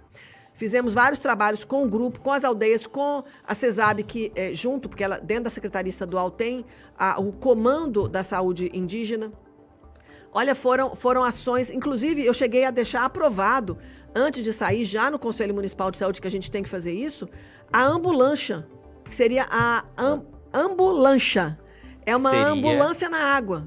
Porque... Nossa, pô, interessante. E aí ficou pronto, já autorizado pelo Conselho Municipal de Saúde, e era uma decisão do próximo gestor fazer fazer, inclusive, a continuação desse projeto. Já estava autorizado pelo governo federal, já estava autorizado pelo Conselho Municipal de Saúde, que a gente tem que ter a legitimação do poder, né? Do poder dentro do SUS. Tudo que você vai fazer e que vai ampliar e que vai gerar impacto financeiro, a gente aprova no Conselho. E o Conselho Municipal foi um dos grandes incentivadores para isso. Por quê? Porque Caraíva... ele está a 2h30 do centro de Porto Seguro, por terra. Então, quando você tem uma ocorrência de alguém em Caraíva, você tem que tirar pelo rio. E aí a gente conseguiu fazer, mas ela não caminhou. Na verdade, o próximo gestor que me sucedeu, ele não desenhou, ele não continuou o projeto, mas ficou autorizado. Uma outra coisa também que eu deixo aqui, viu, de ideias para prefeituras aí que estiverem nos assistindo, criem as comissões de oncologia no seu município. É um comitê que é possível, nós estamos com uma explosão de pacientes com câncer, então nós precisamos ter essa regulação paralela, que ao invés de colocar tudo na regulação, colocar a oncologia separada. Eu deixei alinhavado a comissão de oncologia para Porto Seguro, em que eu cadastro aquele paciente com alta suspeição de câncer. Com possibilidade, com confirmação de câncer, esse paciente deve ficar numa fila paralela e um grupo com psicólogo, assistente social, profissionais da saúde, gerenciando e sabendo que eles estão cumprindo uma legislação existente, que é entrar em tratamento em até 90 dias do diagnóstico. E na fila atual a gente não consegue isso. Então, municípios que estão nos escutando, fica a ideia aí, criem nos seus municípios, dentro da Secretaria Municipal de Saúde, a comissão de regulação para oncologia especificamente. E aí, para finalizar, uma coisa que aconteceu no meu governo foi que eu deixei em caixa 22 milhões. Nossa Senhora. Que foram verbas que a prefeitura recebeu para a saúde, e eu entendo que tinha a ver com tudo que a gente estava fazendo e acontecendo, as pessoas ali acreditando naquela gestão, ainda teve ali os 22 milhões que estavam em caixa. É bastante economia. Se fosse PT, ia estar faltando 22 milhões. 10 horas e 8 minutos. Produção, como está a nossa enquete sobre o partido que a doutora Raíssa deve ir? Como é que tá essa enquete? Diga aí pra gente. Fale aí, por favor. Diga aí. Sim. 82% das pessoas que votaram na enquete acreditam que a doutora deve ir pro Novo. Novo partido que tá o Ricardo Salles, o partido que tá o Van Hatten, pessoas de direita, de fato. Então, o pessoal que é de direita tá saindo do PL e tá indo pro Novo. Ô Nicolas, acho que você também, viu, Nicolas? Deveria fazer a mesma coisa. Então aí, ó, 80% Novo, segundo lugar, produção. 9% republicanos. 4% PP e 6% Podemos. Então, 82% aí pro Novo. Ganhou de lavada o Novo, pelo menos nessa primeira enquete. E é um partido que, de fato, as pessoas de direita estão indo. Doutora Raíssa, a senhora já conversou com o Novo? Existe a pretensão de ir pro Novo? Já há esse diálogo com o pessoal do partido, com a diretoria do partido? Olha, o Novo, a gente teve a grata satisfação de conhecer, inclusive, a diretoria estadual. Assim, pessoas de bem, pessoas que estão aí construindo, fazendo a base. E tive com o Ricardo Salles em Brasília rapidamente, cumprimentou sempre muito focado, né, nos seus trabalhos. E fiquei, inclusive, tive a notícia lá em Brasília, fui até convidada, não pude, que eu tinha agenda de atendimento médico, que o Sebastião Coelho, o desembargador Sebastião Coelho, Sim. filiou um Novo lá em Brasília. É verdade. E aí nós conversamos rapidamente, ele me falou, doutora, vem conosco para o Novo. Então, na verdade, o Novo na Bahia, ele é um partido que precisa ter uma composição. Então, nós precisamos de mais pessoas que venham para o Novo para a gente fazer uma legenda e para a gente ter essa construção do partido. Porque hoje o Novo tem 3 vereadores e tem um vice-prefeito em Ilhéus, eleito, então de mandato. Então, tem um pouco trabalho, mandato, é um trabalho que a gente, se em caso da gente faça o trabalho do Novo no Estado, nós precisamos de pessoas que venham. Raíssa, olha, eu vou com você com o Novo, aí a gente, trazendo pessoas que vão compor votação para o Novo, a gente consegue fazer essa base do Novo, junto com o André, um abraço aí, André, presidente estadual do Novo, junto com o João, que é um articulista, inclusive experiente, e aí realmente hoje um partido que ele vem caminhando em alguns estados a passos largos, na Bahia ainda desenhando, mas a gente a partir dessa enquete que eu fiquei surpresa aqui com 82% do Novo, então aí eu deixo o recado para os meus colegas parlamentares que têm intenção de ir para o Novo, vamos conversar, façam contato com o André, podem fazer contato comigo e a gente às vezes até consegue fazer uma alavancagem de legenda, gente, porque o que é importante que as pessoas que não entendem muito do jogo político partidário compreender. Para que a gente tenha uma votação de quantos deputados federais, de quantos, por exemplo, no governo, então eu acho que dá até para saber o Novo, doutora Raíssa, pré-candidata a governo pelo Novo, hein? É, uma boa, pelo Novo. Será que o Novo lançaria a senhora ao governo? Pré-candidata a governo pelo Novo. Excelente. É uma proposta e tanto. Porque para deputado acho que precisa de 200 mil votos para fazer um, né? 200 mil votos. 200 mil votos para fazer um. Então, se é uma bancada que não tem deputado nenhum, então a gente fica fragilizado. Mas, de repente, doutora Raíssa, pré-candidata ao governo pelo Novo, então nós vamos dar Coloca trabalho, a bomba aí, hein? produção, coloca a bomba aí. Doutora Raíssa, pré-candidata ao governo da Bahia pelo Partido Novo. Rapaz, alô você que é pré-candidato a deputado, converse com o Novo, rapaz. Precisa ter candidato no Novo. De repente, vai que a gente monta uma legenda, porque no PL... botar uma legenda, no verdade. PL, a gente teve essa experiência de que quando eu vinha majoritária, e as pessoas foram conversando com o Geraldo, e aí, porque eu estava no atendimento, e eles foram conversar com o Geraldo. E quando a gente foi sentar com o João Roma para poder falar sobre a composição da majoritária, já tinha 35 nomes entre estadual e federal. Então eu vou lançar aqui, vou ser ousada. Eu estou lançando aqui o desafio que se tiver realmente gente com interesse em montar uma majoritária com a gente do Novo, então vem estadual, vem a federal e vamos fazer uma composição aí de chapa para que a gente monte uma legenda do Novo na Bahia. Então vocês aí que estão sugerindo 82% para o Novo, a gente precisa então de candidato a deputado estadual, mobilizem pessoas, né? Candidato a deputado estadual, candidato a deputado federal, quem seriam os nossos principais indicados para Senado e quem seria o vice-governador junto com a doutora Raíssa. Como é que seria esse desenho?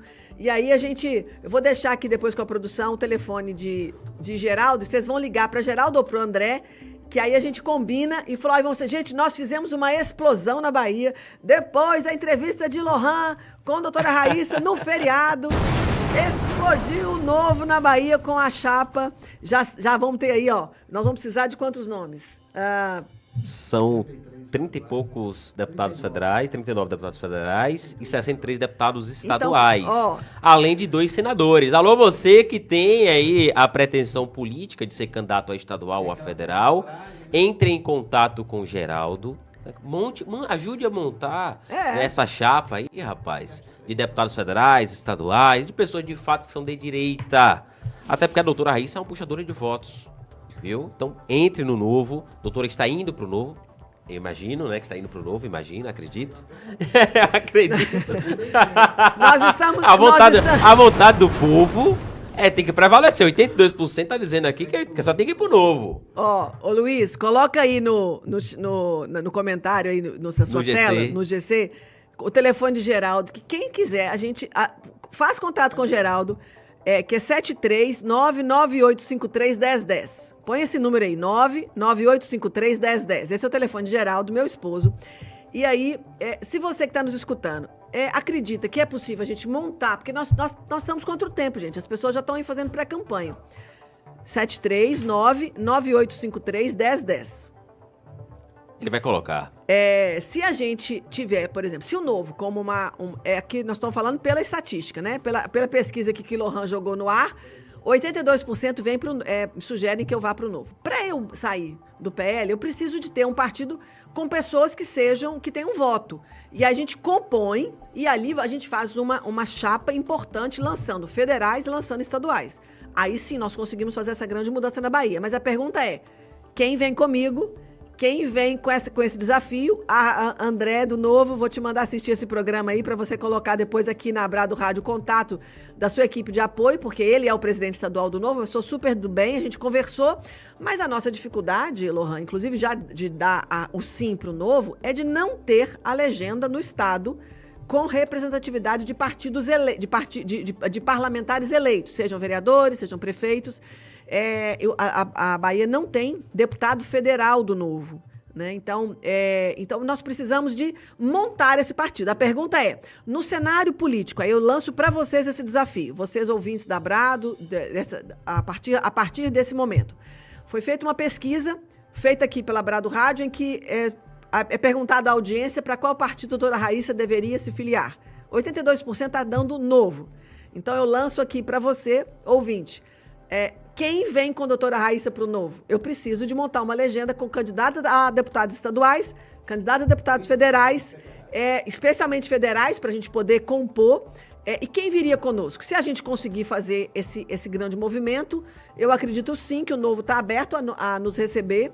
O próprio desembargador Sebastião Coelho e o Ricardo Salles, que estiveram comigo em Brasília, pessoas corajosas, me falaram que era para ir a chegar, mas a gente precisa de fazer que na Bahia surja esse grande movimento. Então, fale aí, manda aí recado para Brado, a André, nosso presidente estadual, entra no circuito, depois faz uma entrevista com o André aqui. Pronto, ótimo, já excelente. Fica aqui o André como um convite aí para uma entrevista com o Lohan, como presidente estadual do Novo.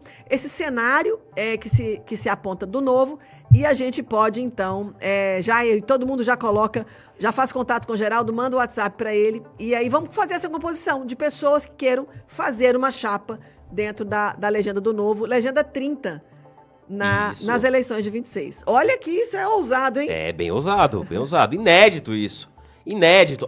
Você aí que tá me ouvindo, mande mensagem pro 73998531010. Esse é o contato do Geraldo, ele que é o articulador político da doutora Raíssa Soares.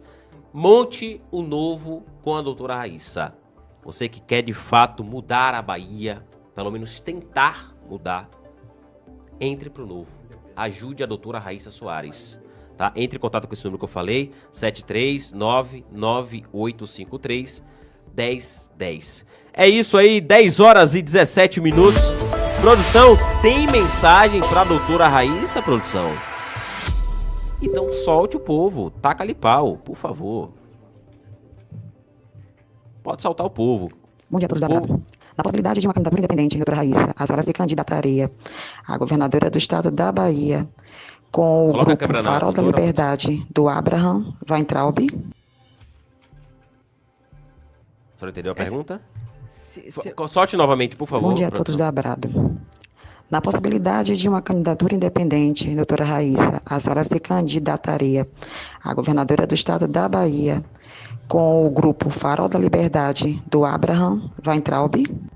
A senhora conhece o grupo Farol da Liberdade? Eu os não irmãos conheço o grupo Weintraub? do Farol da Liberdade. É um grupo muito bacana, de direita, conservador, dos irmãos Weintraub, do Abraham e do Arthur. Sim, Abraham, eu já tive com o Arthur. Isso. Eu tive com o Arthur na época que ele estava com o presidente Bolsonaro lá, inclusive em Brasília.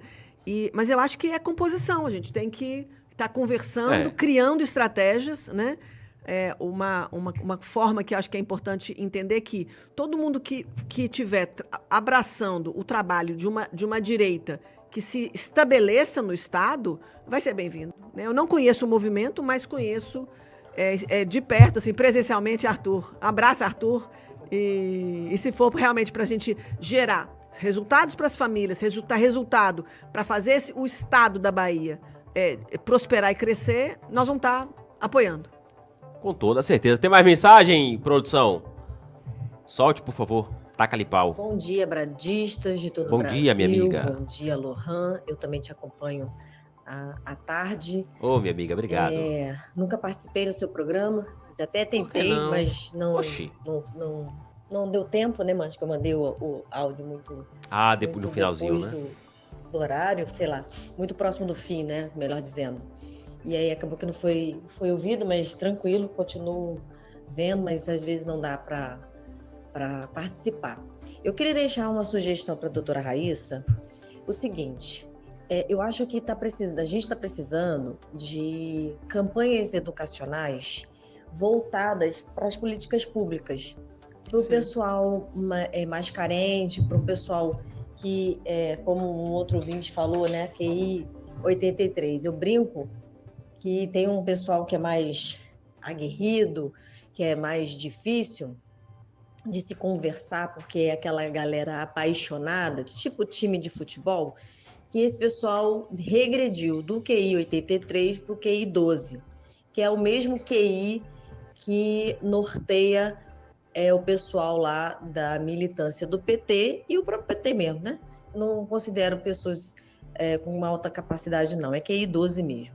Mas isso é uma coisa mais específica. Agora, falando para a população brasileira, eu acho que o que está faltando é interesse realmente em educar as pessoas no sentido de demonstrar as mazelas que a esquerda faz, por onde passou, sabe? E isso é um trabalho de formiguinha, não é a doutora Raíssa que vai fazer, mas eu acho que tem assim que começar um movimento para virar essa chave, sabe? Para começar a conscientizar as pessoas. A Rádio Brado faz isso muito bem, tem feito isso muito bem, tem despertado, ajudado a tirar as pessoas. Eu fui uma dessas pessoas que saiu por conta da eleição de 2024, saiu dessa bolha, né? Graças a Deus. E eu estou aqui querendo dar essa sugestão. Eu sei que fiquei longo, me alonguei aqui. Se fosse no Timóteo, o áudio seria cortado.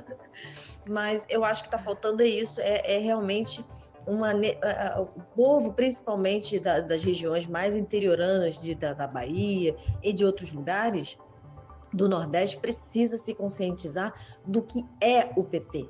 De verdade, essas pessoas não chegam até ela aí. Só chega às benesses, que é o Bolsa Família. Mas isso a gente sabe que é, né, compra de voto praticamente. Obrigada aí, desculpe me alongar. É Thaís de Patido Alferes, Rio de Janeiro. Como é que é o nome dela? Thaís. Thaís, excelente comentário seu. Eu vou te dizer que quando eu terminei as eleições de 22, assim que encerraram as eleições, a primeira coisa que ardeu no meu coração, eu falei, gente, eu quero rodar a Bahia, fazendo pequenas formações, reunindo famílias no quintal da casa delas e falando sobre isso ao redor do estado.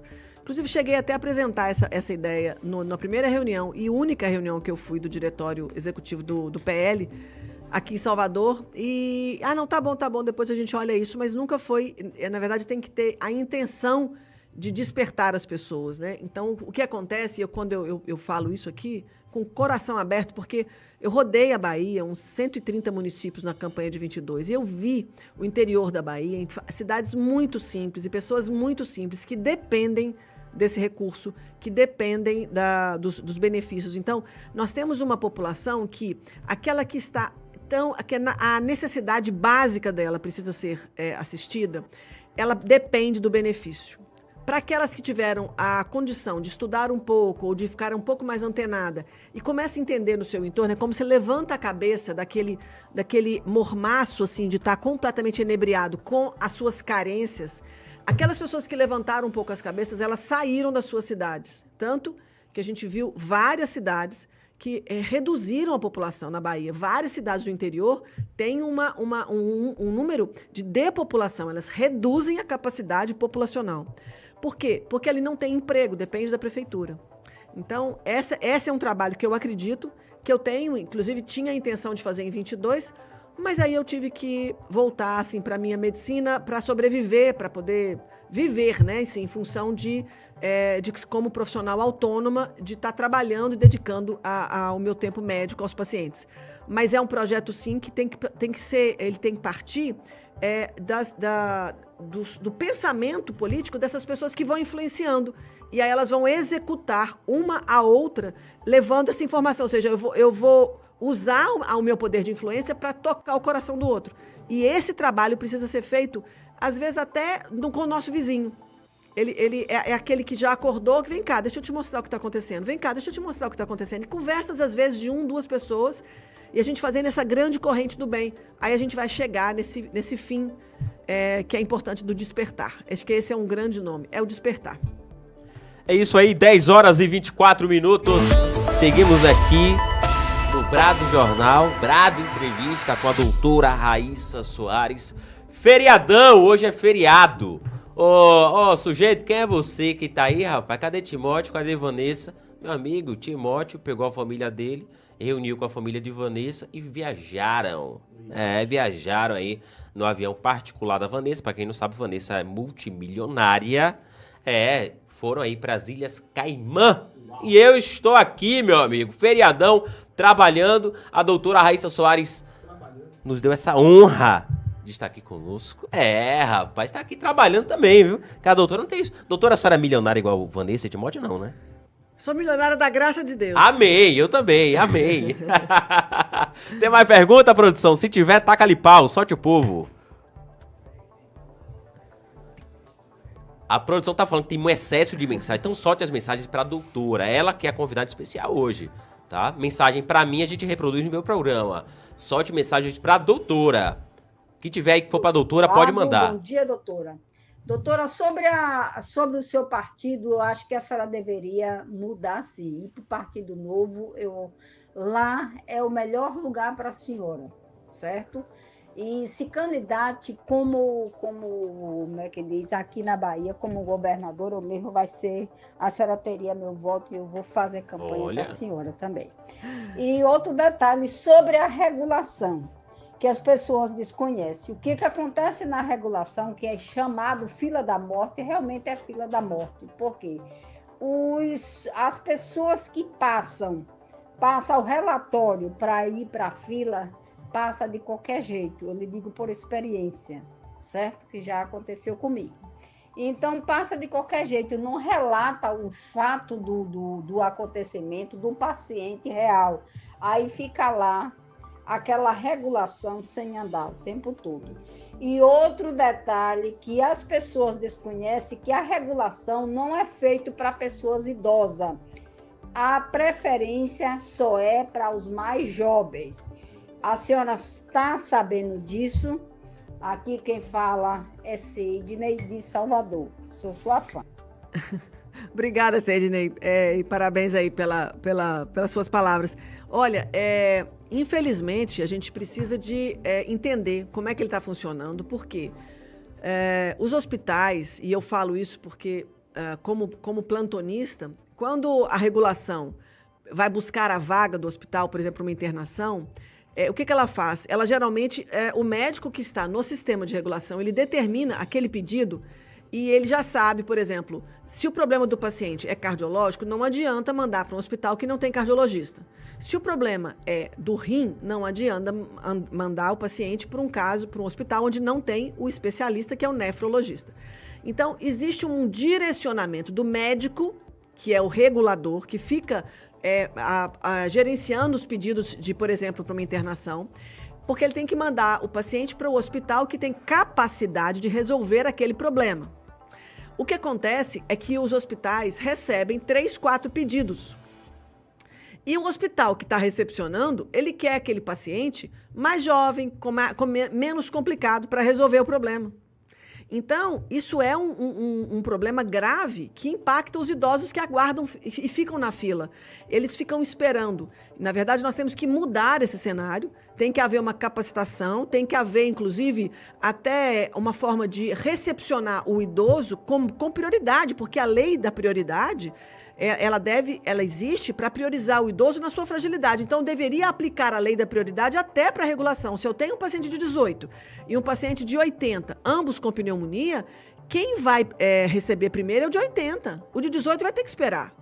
Né? Então, assim, só que a forma que a regulação tem se executado deixa o hospital que vai receber o caso com a escolha. E não deve ser. Deve ser a própria regulação que vai priorizar aquele idoso, porque se eu trato dele rapidamente, eu vou fazer ele voltar para casa. E ele não vai complicar tendo que ir para uma UTI.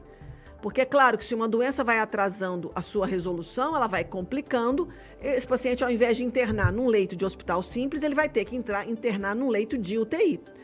Então, é algo sim que tem que ser tomado atenção. Anotei isso aqui, inclusive para verificar com as equipes da regulação como é que está esse direcionamento de leitos, que é uma coisa importante para ser verificada e ali, auditada. É isso aí, 10 horas e 30 minutos. Estamos chegando ao fim de mais um Brado Jornal. Doutora Raíssa Soares, muito obrigado pela presença da senhora. Uma grande honra recebê-la aqui presencialmente. É a primeira vez, né, que eu entrevisto a senhora presencialmente. É verdade. Todas as vezes foram online. Esse negócio de online, eu detesto isso online. Pra mim tem que ser presencial. É verdade. O Geraldo essa semana também deu a honra de estar aqui. Acho que 2 dias, não foi, Geraldo? 2 dias. Tem umas 2 semanas, 3 semanas que ele tá vindo presencialmente. Isso é maravilhoso, que esse negócio de virtual, rapaz, eu não suporto nada virtual. Só médico virtual. Só médico. Mas você sabe que eu ainda prefiro atender pacientes presencialmente. É melhor, presencialmente porque é melhor. você examina, você tem a capacidade de pegar no paciente ali. Mas a telemedicina, ela veio como uma ferramenta importante de auxílio, tanto que hoje eu tenho pacientes até no Emirados Árabes. Porque tem brasileiro que espalhou pelo mundo afora, né? Então, com esse protocolo atual que eu tenho trabalhado nesses últimos 18 meses, já são, inclusive, 2.500 casos. Eu fico muito feliz. Eu queria mandar um beijo aqui nesse programa para a dona Rita, para Rita, que é filha da dona Diônia, que é daqui de Salvador, que é uma paciente que, inclusive, teve uma reversão de um quadro de perda de memória tão grave que ela lançou o livro dela, O Dom de Servir, lançou no shopping aqui de Salvador, dona Dione Ferraz. Ela tinha tomado 4 picadas da pandemia e tinha tido uma doença, ficou com a memória dela um pouco atordoada. E a filha me procurou depois de ter passado em 4 neurologistas que deram à mãe o diagnóstico de Alzheimer avançado. Mas a filha não ficou contente e me procurou. E o que aconteceu é que ela teve uma segunda vez a doença e a memória dela despencou.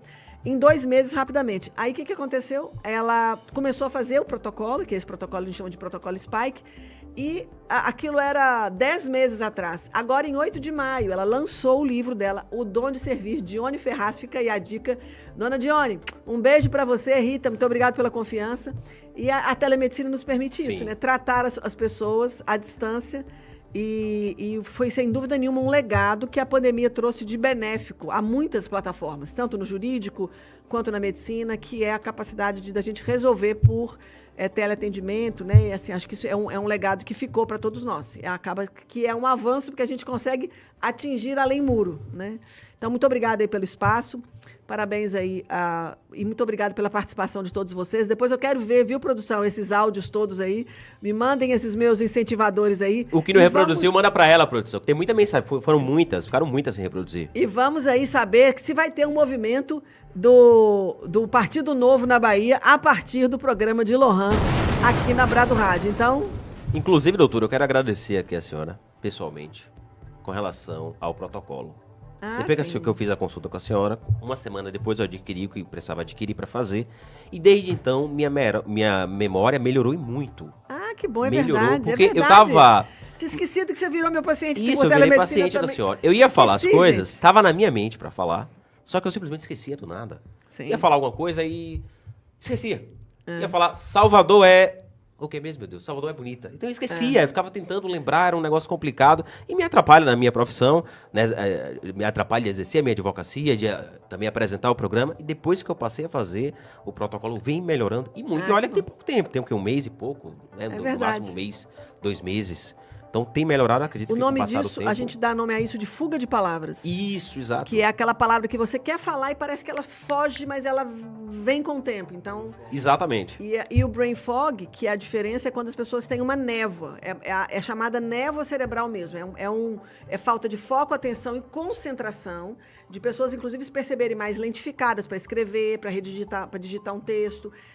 E a névoa, ela consegue também, isso significa aí um processo inflamatório da proteína spike a nível sistêmico. Então, a gente consegue melhorar muito. E o mérito disso, a gente dá ao Dr. Peter McCollum, que é o texano, cardiologista, que falou no Congresso americano dia 21 de maio. Dia 21 de maio, ele fez um pronunciamento no Congresso americano que em 2 dias os Estados Unidos suspenderam a vacinação de criança e gestante, depois que ele apresentou os dados de estudos da proteína spike e com, inclusive, essa tríade, que são os fitoterápicos que foram publicados por ele, em 2023. E aí esse protocolo a gente agrega ao que ele já estava fazendo.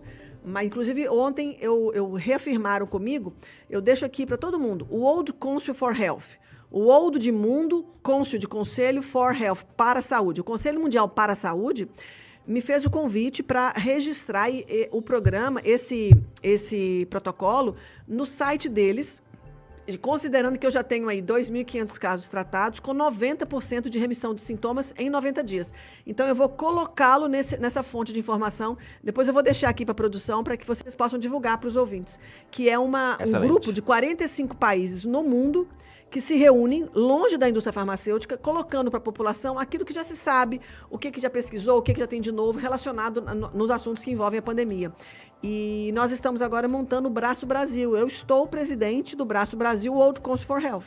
Então, muito agradecida ao grupo da WHC, que a gente chama, né? World Council for Health. E a gente está aí divulgando para tentar amenizar o adoecimento da nossa gente. Para! Não vai embora, não. Você já é inscrito nesse canal da Brado? Pelo amor de Deus, inscreva-se agora. youtube.com/Brado Rádio. Mande para todo mundo nos grupos de Zap que você faz parte. Um abraço.